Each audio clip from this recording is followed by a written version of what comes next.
তুমি বিদেশে পরিশ্রম করো, বিদেশ কি তুমি একলাই করো? আর মানছে বিদেশ করে না? হ্যাঁ, একবারে দুনিয়াটা উল্টাই লাও পরিশ্রম করতে করতে না। আজাইরা পেঁচাল আমার লগে পারবে না, ঠিক আছে? এই সমস্ত আজাইরা গান সবসময় আমার শুনতে ভালো লাগে না। ফোন রাখো। আচ্ছা মা, আমার আব্বু যদি মরে যায় তাহলে আমাদেরকে কে খাওয়াবে? আমার নানুর বাড়ির মানুষ কি আমাদেরকে রাখবে, খাওয়াবে? সারা জীবন কি আমাদের খরচ বহন করবে?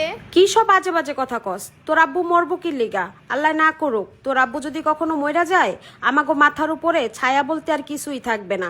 কিসের তোর নানুর বাড়ি সবাই দেখবে? দেখোস না, তোর বাপ বাচ্চা থাকতেই তো তোর নানুর বাড়িতে যাইয়া 5 দিনের বেশি 10 দিন থাকলেই সবাই মুখ কালা কইরা রাখে। আর মইরা গেলে আমাগো সারা জীবন রাখবো? কে কইছে তোরে?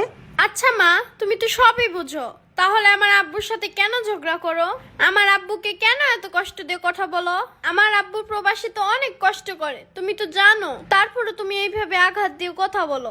আমার আব্বু যদি তোমার কথায় কষ্ট পেয়ে স্ট্রোক করে মরে যায়, তখন তো ঠিকই কানবা, কিন্তু তখন আর কান্দা লাভ হইব না। থাকতে মূল্য দাও মা।